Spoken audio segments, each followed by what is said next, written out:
Previously, Jinwoo successfully defeats Demon King Baron, gaining powerful rewards and unlocking the Demon Monarch's full potential. He uses the purified blood of the Demon King to create the holy water of life, hoping it will cure his mother. After defeating Baron, Jinwoo returns to the hospital, carrying the holy water of life and believing it could heal his mother. With trembling hands, he gently gives her the potion, a flicker of hope igniting within him. Moments later, a miracle happens. His mother's eyes open and she greets him with a warm smile. Jinwoo is momentarily stunned and can't hold back his emotions as tears begin to fall. Jinwoo stands in awe, witnessing this precious moment. All his efforts had finally paid off. This was the greatest gift he could ever receive. Yet, a pang of unease settles in. Since becoming a hunter, he had distanced himself from those he loved, and now loneliness begins to creep into his heart. Taking a break in the park, Jinwoo glanced at his phone, flooded with missed calls. A news report about a dragon flying over Korea caught his eye, and he quickly realized it had to be him and Kaisel. Just then, a call came in from Mr. Go, who sounded anxious. Mr. Go offered to come see him right away, but Jinwoo declined and saying he'd head to the association office soon. After Jinwoo arrived at the Hunter Association office, Mr. Go immediately informed him that in 4 days, the association's hunters would be launching a raid on Jeju Island to wipe out the ant monsters. They needed his help for the operation and asked if he was willing to join. Jinwoo hesitated, even though he would normally accept right away, especially given that the island was crawling with high-level monsters. His thoughts drifted to his family, and he didn't want to make them worry. Before Jinwoo could respond, he suddenly sensed a powerful magical energy around him. Noticing Jinwoo's reaction, Mr. Go laughed and praised him, saying that Jinwoo's senses were indeed sharp, able to detect energy from a distance.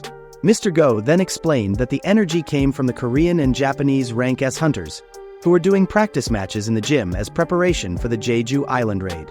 He added that Goto Ruji, Japan's top Rank S hunter, was also there.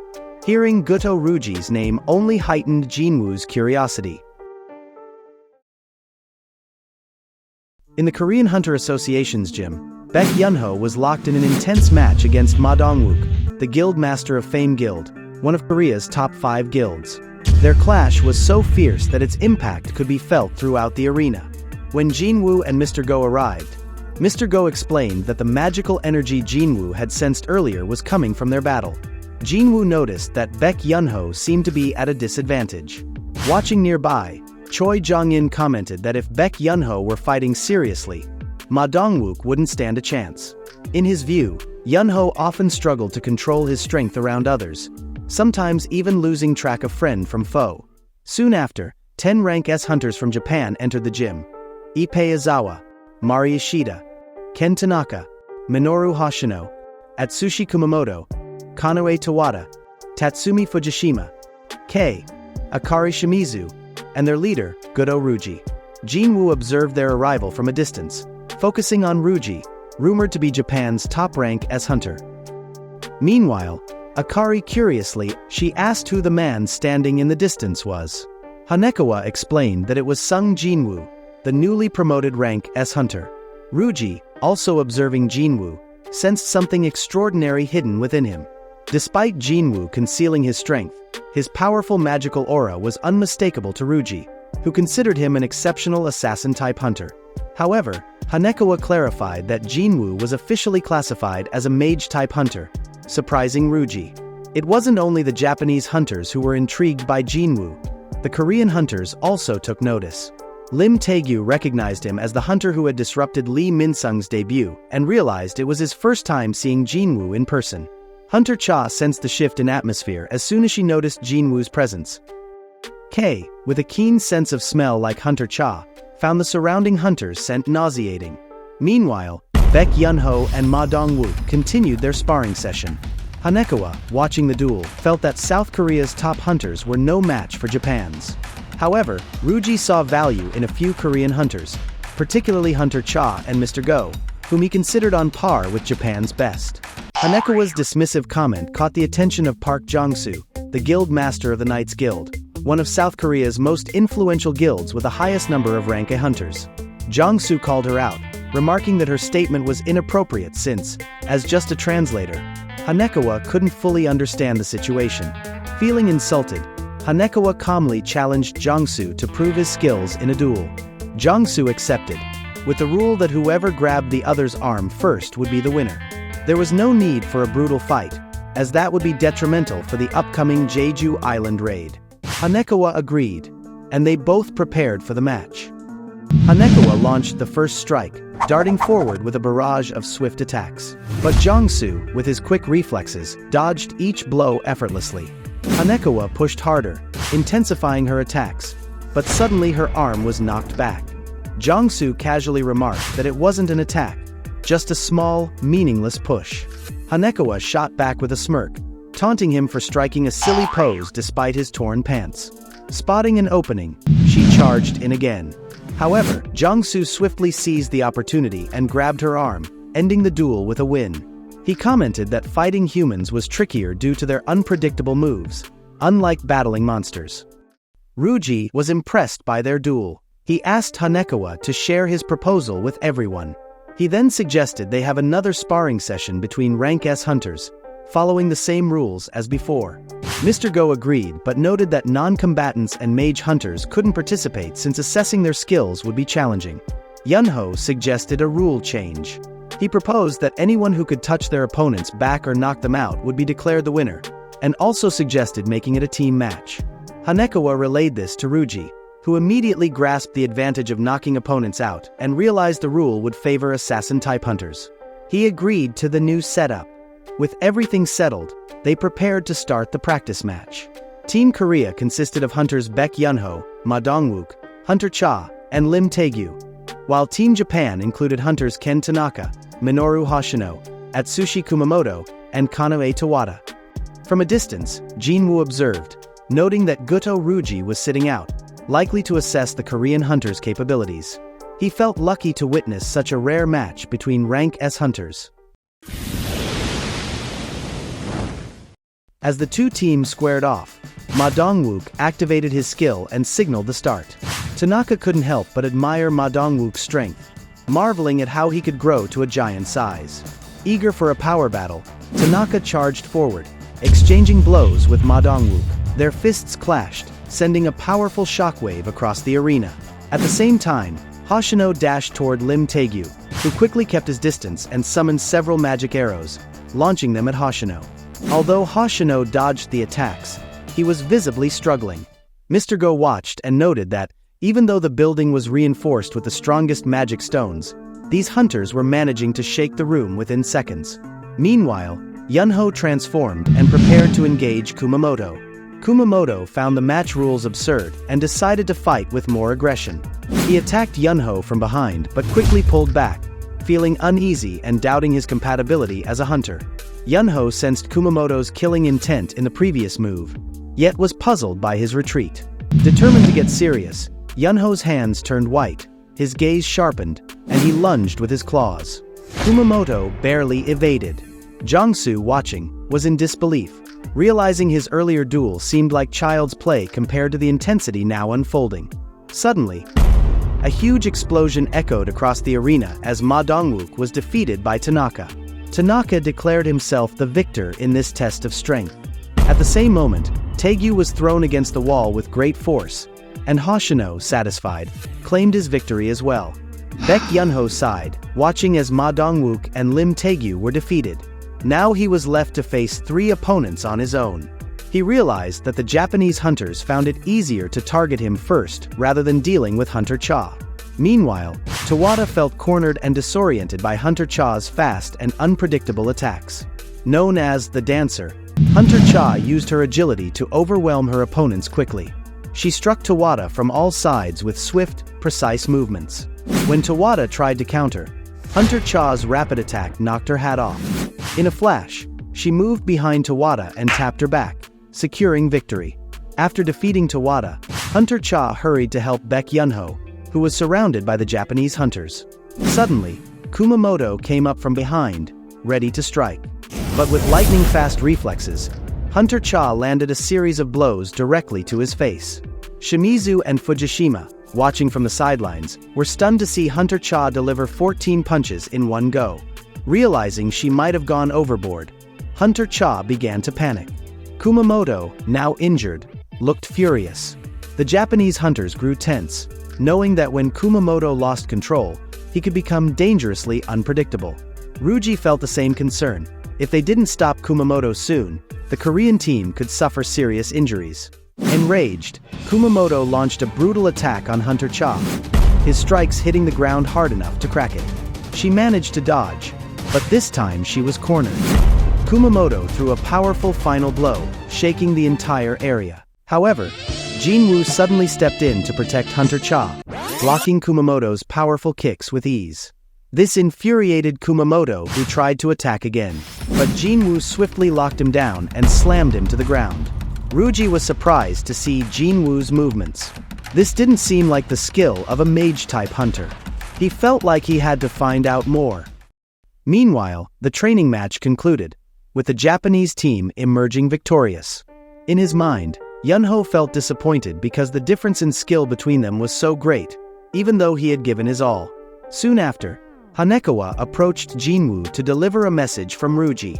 Ryuji stepped forward and challenged Jinwoo to a one-on-one match. From Ryuji's aura, Jinwoo sensed he wanted to test his abilities. Jinwoo smiled in response, which only made Ryuji angrier, as if he were being mocked. Although Jinwoo wasn't fully confident in his current abilities, he felt this was a great opportunity to test his strength. Hanekawa relayed Jinwoo's condition that he would only fight if Ryuji used all his strength. Hearing this, Ryuji became even more irritated but found the situation interesting.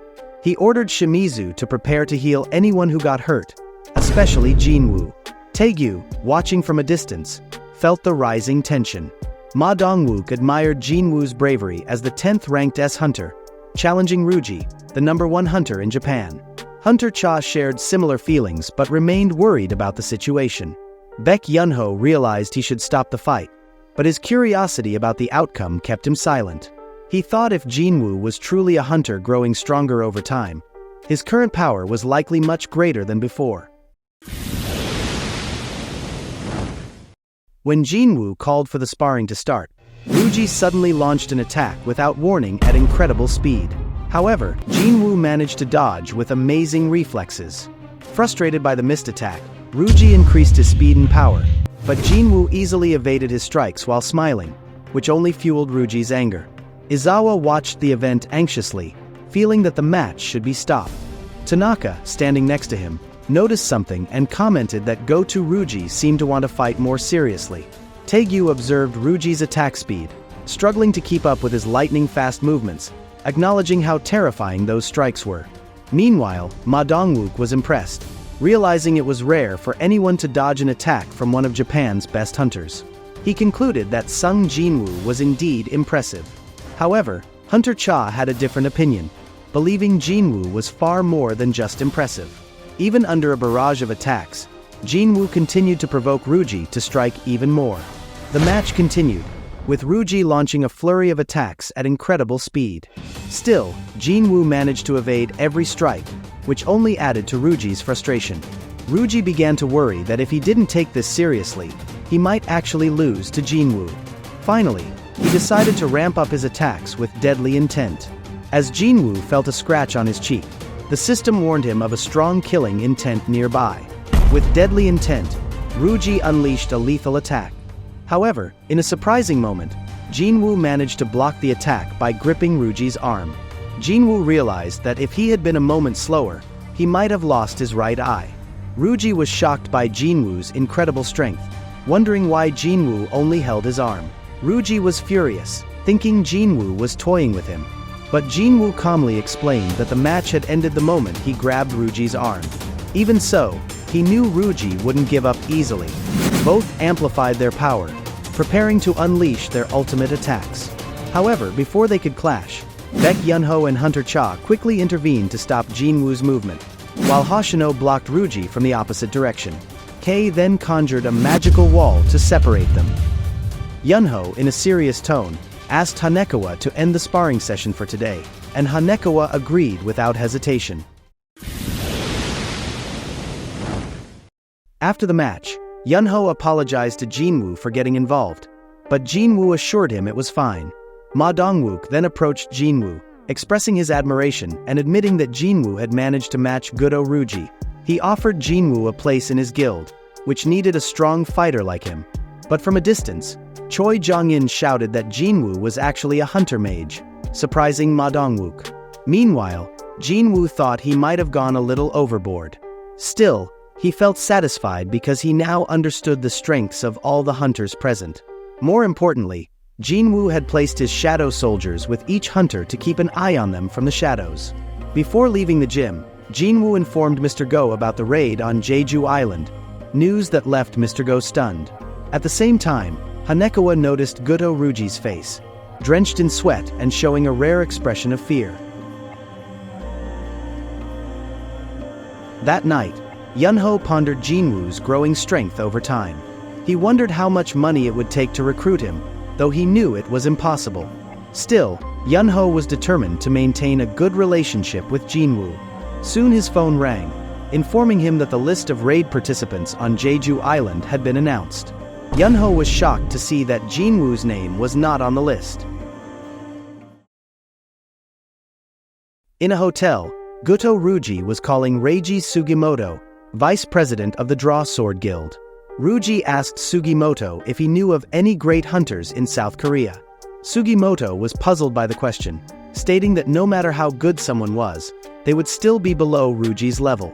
Sugimoto asked for the hunter's name, and Ruji mentioned Sung Jinwoo, who recently became an S-rank hunter. However, Sugimoto informed him that Jinwoo's name was not on the Jeju Island Raid participant list. Ruji was stunned to hear this, unable to believe that Mr. Go would form a raid team without a talented hunter like Jinwoo.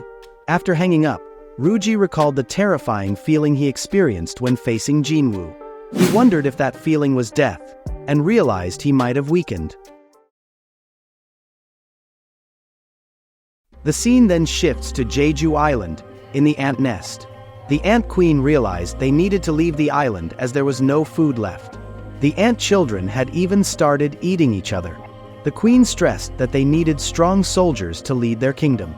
A giant egg was visible among the others, and the ant queen hoped it would hatch into the strongest king to lead their colony. Soon the egg reacted, and sharp claws emerged from within, breaking the shell. A frightening monster appeared, emitting an incredibly terrifying aura. The scene then moves to Jinwoo's apartment, on the day his mother was discharged from the hospital. Upon entering the apartment, Jinwoo was surprised to see how dirty and messy it was. He felt confused and asked Jina about what happened while he was gone. With a smile on her face, his mother explained that she hadn't cleaned the house for 4 years and asked if they wanted to help. They then started cleaning the house together. For a moment, Jinwoo smiled, happily seeing his family's current condition. Soon after, his mother asked about Jinwoo's father's whereabouts, wondering if he had ever returned while she was in the hospital. Jinwoo paused for a moment. He also understood why his mother didn't want to leave this apartment. She still hoped his father would return here. Jinwoo reflected that his mother needed him more than the raid on Jeju Island. After the Jeju Island Raid plan was announced, the news spread quickly. Several TV stations began airing everything related to Jeju Island, especially about the ant monsters. The ant colony had evolved rapidly. In the first and second stages of evolution, the ants still crawled and behaved like normal ants, but their body size was huge. In the third stage of evolution, they began to change shape. At this stage, they could walk like humans, use 4 legs as hands, and move nimbly. Recent investigations revealed the next evolution. The ants that had caused damage in Japan now looked even more human-like, with wings on their backs. This might be the last chance for the joint Korean and Japanese raid team to defeat the ant colony, with the future of Jeju Island and South Korea at stake. The list of raid members also spread widely, and the public learned that hunter Sung Jinwoo was not participating. This led Korean netizens to harshly criticize him. Many felt ashamed of Jinwoo's presence in their country. While walking in the city, Jinwoo saw these harsh comments and worried about their impact on Jina. Soon after, a call from Jinho informed him that he had found a place for their guild office. Upon arrival, Jinho showed their spacious guild office and mentioned they needed 3 people to establish a guild. Jinwoo suggested they recruit 1 more person, while Jinho pondered who would be suitable. Then, Jinho gave Jinwoo a business card of someone looking for him, an English speaker who would be in Korea for a few days, hoping to meet Jinwoo. Jinwoo suddenly sensed a killing intent. He quickly informed Jinho that he needed to head back home, while also activating his shadow exchange skill. Jinho was taken aback to see Jinwoo vanish and be replaced by his shadow warrior. Jinwoo now stood in an alley in a residential area. He saw a criminal threatening a woman with a knife. From behind, Jinwoo interrupted, questioning the criminal's actions. The criminal looked at Jinwoo and cursed, suddenly attacking with his knife, but it couldn't pierce Jinwoo's skin. The criminal was shocked, and suddenly the knife was in Jinwoo's hand. Jinwoo slashed the criminal's leg, wounding him. Jinwoo then told the criminal to change his ways and gave him until midnight to turn himself in. He also put one of his shadow warriors on the criminal to keep an eye on him. As Jinwoo walked away, he thought about the Jeju Island Raid that would take place tomorrow. The next day, the large-scale raid on Jeju Island began. Helicopters and dozens of warships had been deployed, cutting through the ocean toward Jeju. On board those ships, the best hunters prepared to hold the front line. As the guild master of the Guild Knights, Park Jong-soo rallied his members, encouraging them to brace themselves mentally. Meanwhile, as the guild master of the guild Fame, Ma Dong-wook entrusted command of the rear to his deputy. The deputy was determined to do her best and hoped Dong-wook would return safely. At the same time, Hunter Lim Taegyu, guild master of the Guild Reapers, was calling his deputy to check on Lee Min-sung's position. When he learned Lee Min-sung was at the front line, Taegyu grew worried. He reminded his deputy just how valuable Lee Min-sung was and insisted he be moved to the rear or hidden. However, the idiot Lee Min-sung tried to take advantage of this situation to increase his prestige in front of the reporters. Hunters from both the Guild Hunters and Guild White Tiger were also preparing to hold the front lines. Even retired hunters had joined the fight. The S-rank hunters were now in the helicopter heading to Jeju Island. A cameraman introduced himself as a member of the official Hunters Reporting Center and informed them that the raid would be broadcast live on TV. Yunho, shaking his hand, was puzzled as to why a cameraman was in such a dangerous place. Ma Dong-wook revealed that this would be the first time the public would be able to watch an S-rank raid, especially after the 3rd failure. They needed to make sure this mission succeeded to get revenge on the ants on Jeju Island. Yunho privately thought that if this raid failed, it would be the end for South Korea. Meanwhile, Yunho was surprised by Byung-yu's decision to join the raid. With a joking tone, Byung-yu said he knew Yunho would take high risks and needed to be healed. Everyone laughed at his comment, lightening the tense atmosphere. Meanwhile, the helicopter was nearing Jeju Island, and Byung-yu could be seen shaking, trying to hide his fear. At the same time, the S-rank hunters from Japan had arrived on Jeju Island first. Gudo Ruji took a look around and said it seemed like a ghost town, with the carcasses of ants scattered everywhere. He wondered if the ants were cannibalizing each other, or if there was a predator among them. Ruji then contacted the Japanese team, which had split into 4 groups around the mountain near the ant nest, and asked each team to respond. Once all the teams had checked in, Ruji gave the order, "Everyone, release it now." Instantly, massive magical energy waves exploded from the 4 corners of Jeju Island. Once inside the helicopter, Choi Jong-in saw that the Japanese team had already launched their attack. The magical energy waves they released caught the attention of thousands of ants, who began flying out of the nest. Some of the ants then started attacking the Korean team's helicopter. Choi Jong-in got ready to face them and asked the other hunters if he could take care of it. He quickly cast the fire spell Flame Spear, launching it directly at the ants and incinerating them in an instant. Byung-yu was impressed by the attack, but Jong-in knew it wasn't enough to take down all the ants. Jong-in then conjured a massive fireball in his hand and warned the others that the helicopter might shake a little. Without hesitation, he unleashed a huge burst of fire, incinerating the ants in front of him. He realized that these ants had evolved and had resistance comparable to A-rank dungeon monsters. So he jumped out of the helicopter, flames trailing from his legs, ready to test the ant's strength on his own. Ma Dongwook was concerned about Zhang Yin's safety, but Cha Hae-in reassured him, saying that Zhang Yin would only reach his full potential when facing a large number of enemies. Zhang Yin landed on the ground and was immediately charged by a swarm of giant ants. But Zhang Yin was cool as a cucumber, activating his fire magic and burning every ant that came near. He smiled, recalling how much fun he'd had with ants last time. He kept unleashing explosive blasts of fire, wiping out his enemies around him. Once the area was clear, he told his team it was safe to land. Before the Korean hunters jumped out of the helicopter, Ma Dongwook made sure everyone was ready for anything. He reminded them that this mission could end like the last one, where they might end up trapped inside the ant nest. He also noted that the Japanese team could only draw the ants' attention for about an hour, and within that time, they needed to kill the ant queen. After the warning, the Korean team jumped out of the helicopter and began their mission. Meanwhile, aboard the Japanese warship, Reiji Sugimoto monitored the situation closely. He instructed the ship's crew to start the attack by activating the electric jamming waves. Moments later, the electric jamming waves were transmitted from the satellite, covering the entire Jeju Island and disrupting the ants' communication signals, preventing them from receiving orders from their queen. At the same time, the Japanese team acting as bait continued to fend off the attacking ant monsters. Shimizu commented that if things kept going like this, they might wipe out the entire ant swarm before the Korean team even had a chance to kill the queen. Meanwhile, Team Delta sees the fire magic lighting up at the mountain's peak. Ipei recognized the magic as coming from Choi Jong-in.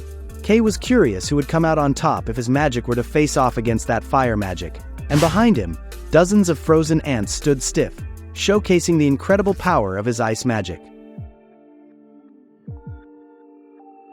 The scene shifts to the Korean team standing at the base of the mountain's crater, the entrance to the main nest of the ant monsters. At the top of the crater, we see Jong-in's flame prison blocking the way for the B-rank ants, cutting off their reinforcements. The tunnel had many holes, including one leading to the queen ant nest. Jong-in immediately springs into action, creating dozens of fireballs and firing them into all the tunnels, making them bounce off the walls. Yunho asked Jong-in what he was doing. Jong-in explains that the nest is a complex maze of interconnected tunnels. The fireballs will guide them. The path to the queen's chamber will be protected by a barrier. It seemed that his assumptions were correct when Jong-in found the main access to the queen ant's room and signals the hunters to move in.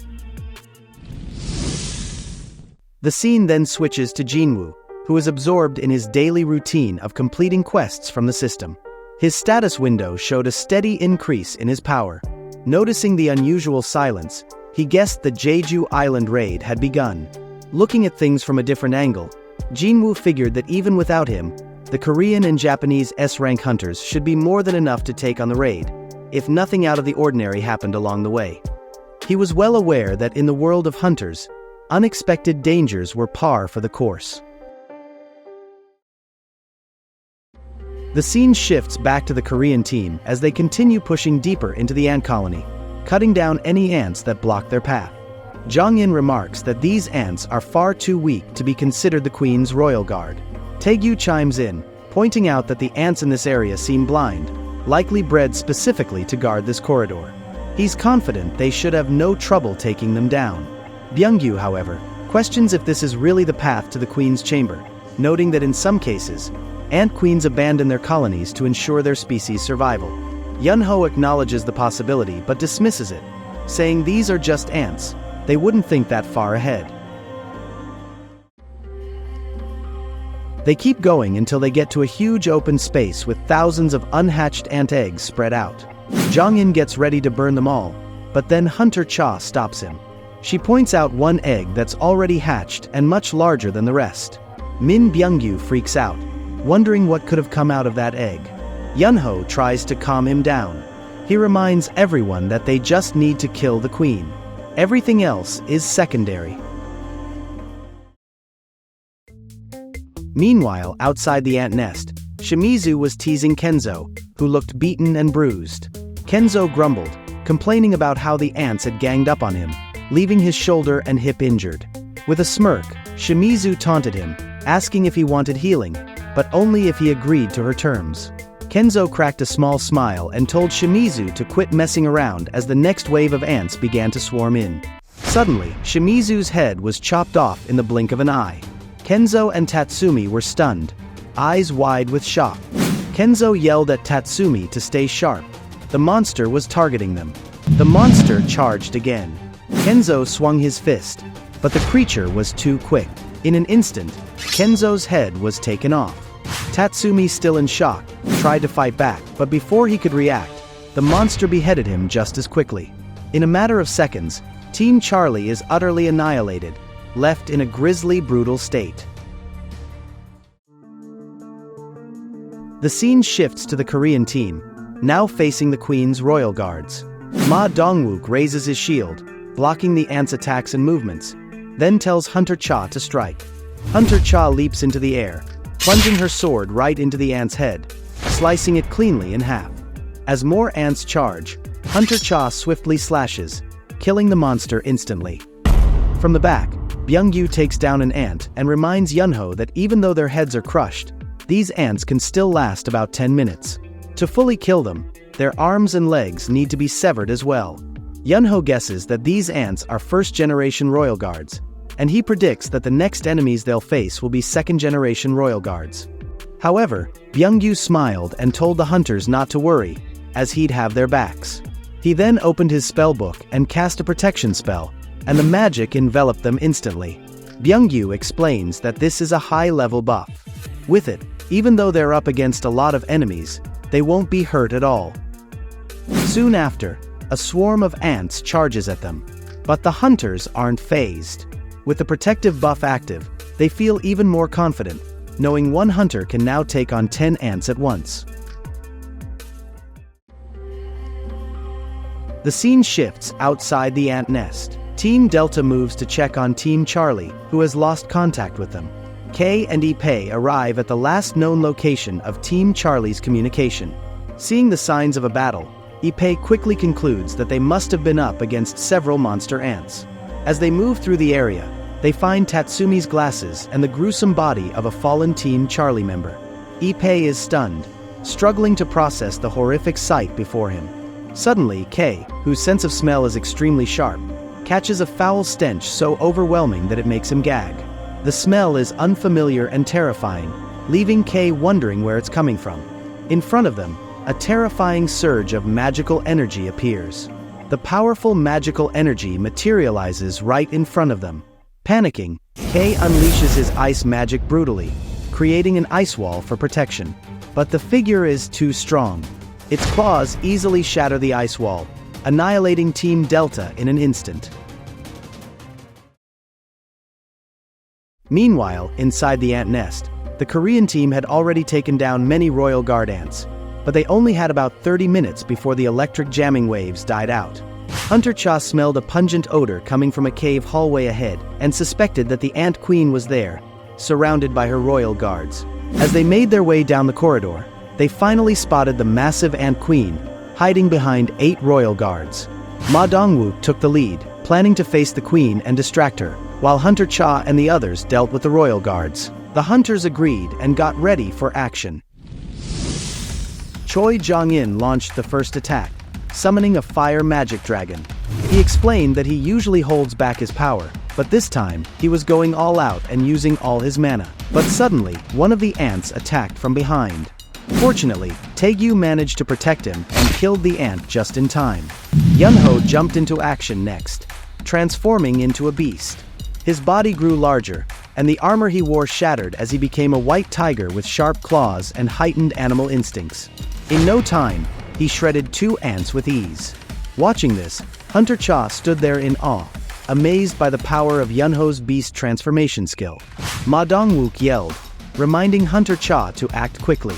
Hunter Cha stabbed her sword into the ground and activated her provoking quake skill. Magic energy surged from the sword, slowing the movement of the ants within its range. Seizing the opportunity, Ma Dongwook charged forward, drawing the Queen's attention. A bright light shone from his shield as he stood tall, facing the queen head-on. The news anchor in the broadcast booth instructed the cameraman to move closer and get a clearer shot, as the viewership had increased by about 80%. But suddenly, Min Byung-yu pulled him back, reminding him that the fight was getting too dangerous, and there were no guarantees of safety. He told the cameraman to stay behind him, as the situation was becoming more serious. The live stream of the raid was being watched by almost all of South Korea, including an excited grandmother who was watching with great enthusiasm. The news anchor reported on the raid. The hunters had wiped out half of the Royal Guard ants, and now only 3 Royal Guards remained. The raid seemed to be almost over. After the last 2 Royal Guards were defeated, they would just have to face the Ant Queen. The news anchor wrapped up, saying, "All of the powerful guards have been taken care of, and now all that's left is the Ant Queen." In the broadcast booth, the crew was pumped about the results. The TV viewership shot up to 85%, breaking their highest broadcast record. With this outcome, they were starting to think that South Korea could position itself alongside countries like the United States, Russia, China, and France when it comes to completing Gate Rank S. The scene shifts back to the raid, where the Korean hunters have surrounded the Ant Queen and are preparing to strike. From a distance, Taegyu launches a barrage of magic arrows that hit the Ant Queen's head, forcing her to stagger. Yunho, with his sharp claws, continues to tear at the Queen's legs. Enraged, the Ant Queen spits venomous liquid from her mouth, hitting both Yunho and Ma Dongwook, who are nearby. Byung-yu immediately activates healing magic, neutralizing the poison and restoring their condition instantly. Smiling, Byung-yu says, "If you want to defeat us, you should have aimed that attack at me." The Ant Queen turns her focus on Byung-yu. However, Ma Dongwoo quickly blocks her attack with his shield. Jong-in takes action, ordering the hunters to back off, and successfully sets the Ant Queen on fire. He then prepares for the final strike, unleashing a massive fire spell that engulfs the Ant Queen's body. Yunho, watching this, realizes the Ant Queen is nearly defeated, and victory is within reach. But suddenly, the Ant Queen screams, releasing a wave of energy that radiates from her body. The hunters took cover behind Ma Dongwoo, who protected them from the explosion. Yunho realizes the scream isn't a death cry, but a call for reinforcements. On the warship, Sugimoto panics and tells Ruji that all the ants are heading back to their nest. Ruji is shocked to realize the noise jamming isn't working. He stares at the sky, seeing thousands of ants flying back, wondering what is really happening. As the Ant Queen lets out a loud scream, Hunter Cha immediately moves, slashing the Queen's neck without hesitation, ending her life on the spot. Hunter Cha feels a sense of relief, thinking that their mission is finally complete. With this result, Taegyu questions whether they are now among the 7 nations capable of completing an S-rank gate. However, Yunho interrupts, saying that he senses something is off. In a panic, Ma Dongwook informs them that he has received news from the association that the entire ant army is now heading back to their nest, urging them to evacuate immediately. Panic begins to spread among the hunters as they wonder if their time is up and whether the Japanese hunters have failed in their mission. At the same time, Choi Jong-in realizes that his flame prison skill has been destroyed. As the tension rises, suddenly a terrifying aura fills the air, freezing the hunters in fear. From the darkness, a black ant monster emerges, walking towards them, exuding a menacing aura. This creature is the Ant King, a muscular humanoid ant with black steel-like armor, 2 sharp claws, and 4 translucent wings. Hunter Cha trembles violently, kneeling, unable to bear the intense stench and pressure from the creature. As the Ant King walks past the hunters, Ma Dongwook feels his body shiver, his bones as if being crushed by the monster's aura. The Ant King approaches the dead Ant Queen and pauses for a moment, as though holding back its rage. Suddenly, it releases a deadly energy so powerful that the hunters are forced to kneel, intimidated by its overwhelming power. Hunter Cha shakes uncontrollably, her body unable to stand upright. In the blink of an eye, the Ant King suddenly moves, appearing behind Cha. Before she can react, a powerful punch from the Ant King strikes her, throwing her violently into the wall, blood pouring from her mouth. Ma Dongwook shouts when he sees Haein badly injured. However, the Ant King has already moved and now stands directly before Dongwook. With a single strike, the Ant King shatters Dongwook's shield and left arm. Dongwook tries to fight back with his right arm, but the ant easily grabs it and crushes it. The power of the Ant King is terrifying, leaving Korea's top tank hunter powerless before it. Yunho charges from the side, but the Ant King counters with a flurry of slashes, taking him down in seconds. Jong-in casts fire magic, but the Ant King immediately moves towards him and defeats him in an instant. Taegyu keeps his distance, attacking the Ant King with his magic arrows, but the ant easily catches the arrows and crushes them without effort. In a flash, the Ant King darts towards him, knocking Taegyu back. Suddenly, the Ant King is struck, pushed back by a powerful attack. The strike comes from Dongwook. Confident, Dongwook says, "Even if you rip my arms off, as long as I have Hunter Byungyu, it won't be an issue." Meanwhile, Byungyu has activated his camouflage skill, hiding his presence completely. Although this skill requires him to remain still, it is the best skill for a hunter healer. Dongwook attacks the Ant King again, but the creature swiftly dodges. In an instant, the Ant King grabs Dongwook's leg, pulling him with incredible strength and slamming him to the ground repeatedly until he falls unconscious. Suddenly, the Ant King stares at Byungyu. Seeing the ant's gaze, Byungyu trembles in fear, wondering if the Ant King has detected him, despite his camouflage skill. Yunho warns Byungyu, but unexpectedly, the Ant King's sharp claws pierce Byungyu's body. Yunho is in shock, yelling Byungyu's name. In a dying state, Byungyu tells Yunho to run, and unexpectedly, the Ant King monster devours Byungyu's head alive. The hunters are stunned, unable to believe what they have just witnessed. Filled with rage, Yunho leaps to attack the Ant King. However, the Ant King effortlessly catches Yunho and strangles him until Yunho transforms back into his human form. From the body of the ant, Yunho hears Byungyu's voice telling him to flee. The Ant King possesses a terrifying ability. By consuming its prey, the monster steals their strength, including their memories and knowledge. The monster suddenly speaks, "Who is your king?" Yunho remains silent, unable to understand what king the ant is referring to. Meanwhile, the Korean hunters lie helpless and dying. Only the cameraman remains unharmed. Suddenly, the Ant King senses a strong presence outside the nest. It quickly flies out to search for the source of the newfound power. Yunho is fortunate to escape the Ant King's grasp. In his mind, he realizes that the monster is going out to hunt Guto Ruji. This opportunity must be seized. The Korean hunters must quickly leave the ant nest before the Ant King returns. However, the Korean hunters are not given a chance to relax, as hundreds of soldier ants have now returned to the nest, ready to devour them all. So, how will they escape this nightmare? Can they find a way out, or will the Ant King and his swarm claim them all? Outside the ant nest, Alpha Team, led by Go Teruji, was looking for the Japanese teams that had suddenly lost contact.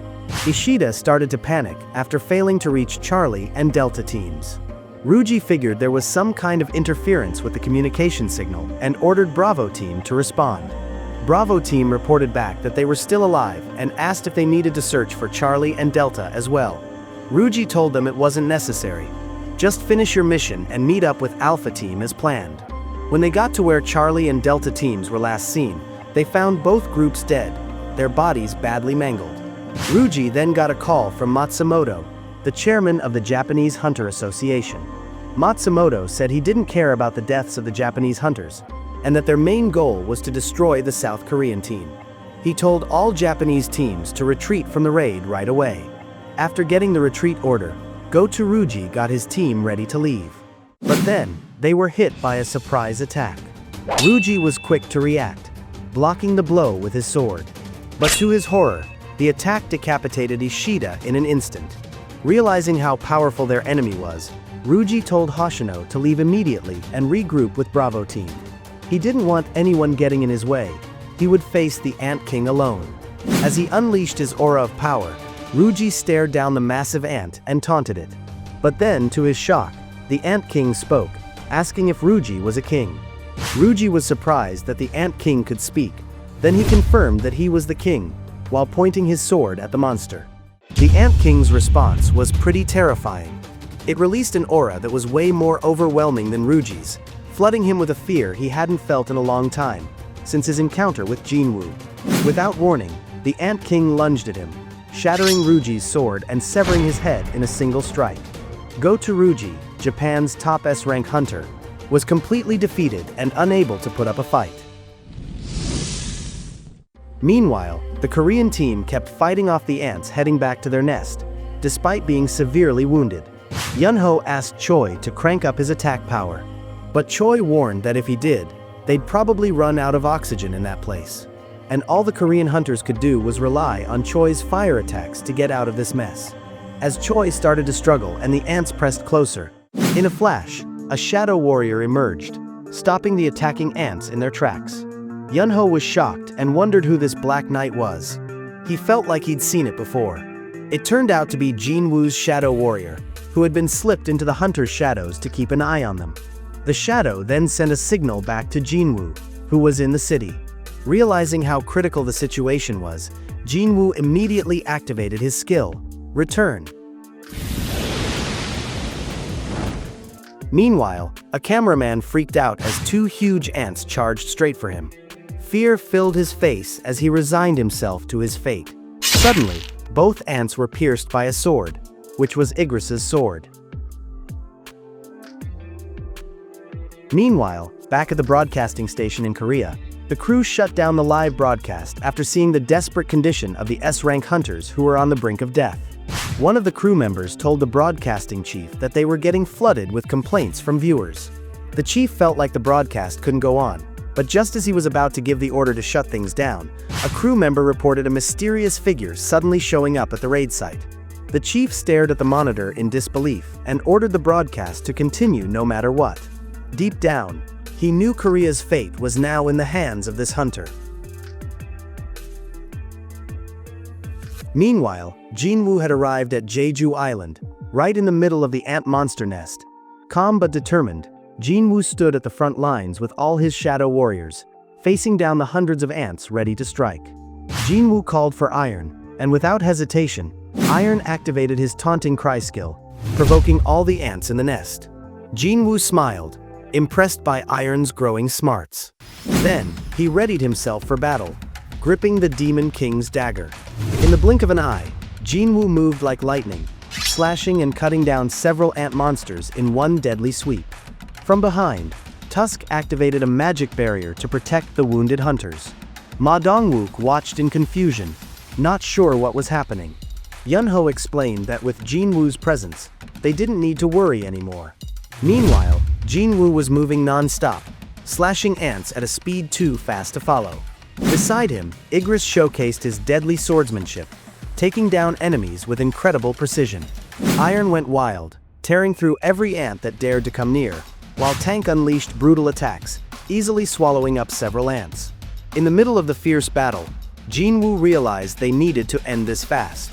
Standing among the scattered ant corpses, he calmly said one word, "Arise." In seconds, the dead ant bodies were taken over and transformed into new shadow warriors with a dark, menacing aura. The cameraman watching the scene felt a chill run down his spine, unable to believe what he was seeing. Moments later, the cameraman got a direct order from the broadcasting center to air the footage immediately, as the whole country was watching the event live. On the battlefield, the shadow ants launched an attack, mercilessly slaughtering the other ants without hesitation. As the battle raged on, Jinwoo approached the injured hunters and handed out potions to heal them. The hunters were bewildered, shocked to see their wounds disappear as if what had just happened was beyond their understanding. Jinwoo then checked on Hunter Cha's condition, while Ma Dongwook looked worried because Cha was still unconscious. Jinwoo stated that Cha was in critical condition, and his current power wasn't enough to heal him. With the ant nest temporarily cleared, Jinwoo ordered the hunters to leave before more ants swarmed in. Suddenly, Jinwoo felt a terrifying aura from a new monster ant entering the nest. The monster approached, mumbling something about searching for a king. Yunho was shocked to see the Ant King and realized that Ruji might be dead. Jinwoo stood up and told Ma Dongwook to take care of Hunter Cha while he faced the Ant King. The Ant King walked up to Jinwoo and asked if he was the king of humans. Jinwoo responded sarcastically, asking if now even insects could talk to him. Jinwoo and the Ant King stood facing each other, each radiating an intimidating aura. Then, the Ant King provoked Jinwoo by releasing an even more intense aura. Jinwoo grinned and said, "Now you seem more like a bug." Meanwhile, the Korean television media was reporting what came in from the broadcasting center. The report confirmed that hunter Min Byung-gyu was dead, and the fate of the other hunters in the ant nest was still unknown. But then, the situation took a turn when a hunter appeared on the scene and changed everything, allowing the raid broadcast to continue. The public was shocked to see hunter Sung Jinwoo on Jeju Island, facing off against the Ant King. On the other side, Matsumoto, the chairman of the Japanese Hunter Association, was furious about the ants killing Go Teruji. Reiji reported that the Ant King had reappeared in the nest. Matsumoto angrily asked if this meant that the Korean hunter was still alive. Reiji confirmed it, saying that now someone with magical power equivalent to the Ant King had appeared. Matsumoto cursed the situation and ordered his assistant to turn on the raid broadcast in Korea immediately. Meanwhile, in Jinwoo's mother's apartment, she called Jin-ah to help turn on the TV. She was worried and told Jin-ah that her brother had just stepped out. Jin-ah started to feel suspicious and rushed to her brother's room. When she opened her phone, her face went pale in shock. Her brother was already on Jeju Island. Even Mr. Go Gunhee was excited to see hunter Sung Jinwoo on the screen, saving hunters during the raid on Jeju Island. Back in the middle of the battle, after releasing an intense aura, the Ant King suddenly struck Jinwoo with a heavy punch. The blow destroyed the ground beneath him, creating a huge explosion. The hunters, feeling the impact, began to worry, thinking Jinwoo had been severely injured by such a powerful attack. The Ant King sneered, calling Jinwoo weak and saying he wasn't the true king. However, as the smoke slowly cleared, Jinwoo stood tall, completely unscathed. The hunters were stunned. They couldn't believe Jinwoo had survived that brutal attack without a scratch. Jinwoo immediately counterattacked. Using his Dominator's touch skill, he pulled the Ant King toward him. In a flash, Jinwoo slammed his fist into the Ant King's face, sending the creature flying into a cave wall. The hunters couldn't believe their eyes. They wondered how a mage like Jinwoo could possess such physical strength. Even though the Ant King was thrown back, he quickly got up and attacked again. Ant King struck with both arms, but Jinwoo calmly blocked using his left arm. The impact shattered the ground beneath them. Jinwoo retaliated instantly but was hit at the same time. They hit each other on the head, creating a huge energy wave around them. Even the cameraman almost fainted from the energy wave. The break on his head armor got Ant King's attention, and he was curious about this human. But Jinwoo didn't give him a chance to think and hit him with another powerful punch. Ant King hit back with his own fist. The two punches collided with a tremendous crash, creating a massive energy wave that sent them flying in opposite directions. Ant King was surprised. He couldn't believe his protective armor had cracked from Jinwoo's blow. But before the Ant King could think any further, Jinwoo quickly got close and hit him hard in the stomach. Ant King immediately went on the offensive, firing a mouth attack that scratched Jinwoo's cheek. Jinwoo immediately backed off to keep his distance, but then suddenly fell to his knees, realizing he'd been poisoned. Ant King said it was a paralyzing poison he got from a poisonous snail, and he'd made it more deadly by using his magic. He was sure the human in front of him would be dead by now. The scene shifts to the Japanese team in the ruins of Jeju Island. Hoshino, trembling, admitted Ant King was unbeatable, even for Go Teruji. Frustrated, Kane scoffs at Hoshino's weakness and decides it's best to leave, worried they'll run into more trouble if they stay any longer. As a helicopter approached to evacuate them, the scene returned to the ant nest, where Ant King went up to Jinwoo, who was paralyzed from the poison, and delivered a final blow to finish him off. But in an instant, Jinwoo caught Ant King's attack with his hand, and countered with a crushing punch that sent the giant creature flying into the wall. A system notification popped up. Poison cure has been completed. That meant the poison in Jinwoo's body had been totally neutralized. He could see that Ant King seemed agitated and cornered by the situation. Despite the advantage, Jinwoo's thoughts turned to Hunter Cha's worsening condition. He knows he needs to finish this fight quickly before it's too late. With lightning speed, Jinwoo darts toward the Ant King and delivers an aerial kick. The ground shatters under the impact, but the Ant King narrowly dodges by jumping into the air. The Ant King mutters to himself that his poison has no effect and that physical strength is useless against this human. He realizes that speed is the only way he can win. The Ant King boosts all of his stats into agility. His body becomes leaner, and deadly claws extend from his hands, glowing with a menacing aura. Jinwoo calmly draws his Demon King dagger. They stare each other down, preparing for the next round. The Ant King strikes first, moving at an incredible speed, but Jinwoo deftly dodges and counters with a strike from his dagger. However, the Ant King blocks the attack with his claws, and the Ant King knocks Jinwoo into a wall, but Jinwoo quickly uses the wall to propel himself back into the fight. They continue exchanging strikes so fast that it's almost impossible to keep up.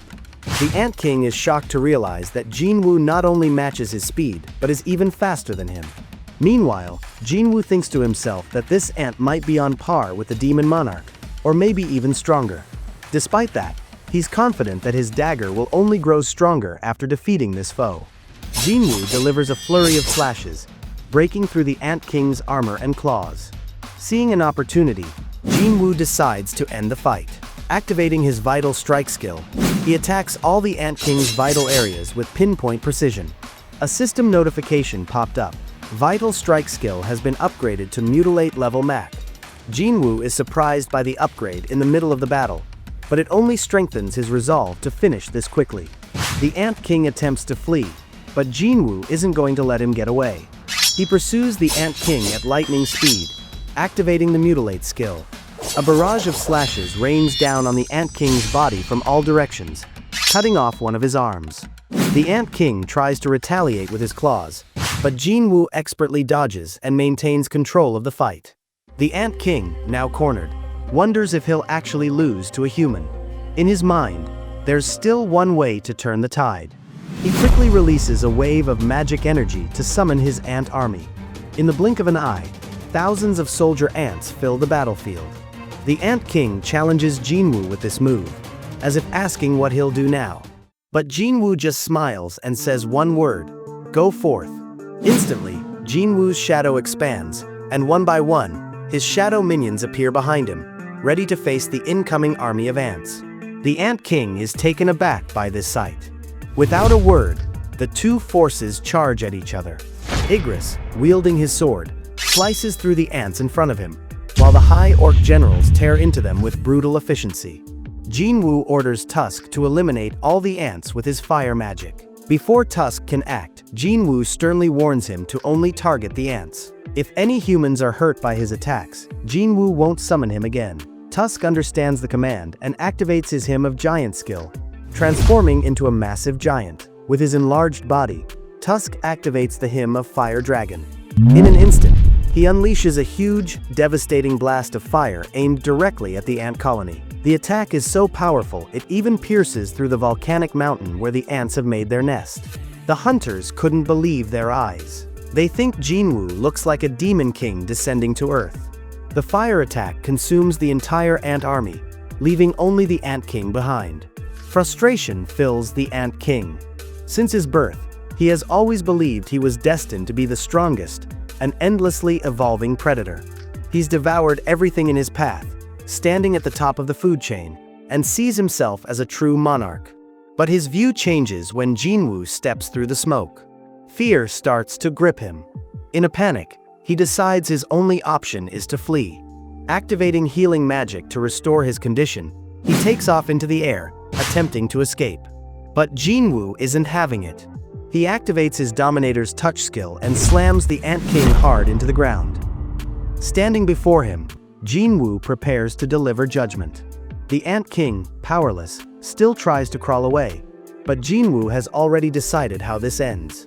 He jumps into the air, activates Mutilate, and unleashes a series of strikes that rain down on the Ant King's body, ending his life in an instant. A system notification popped up. You defeated the enemy. You leveled up.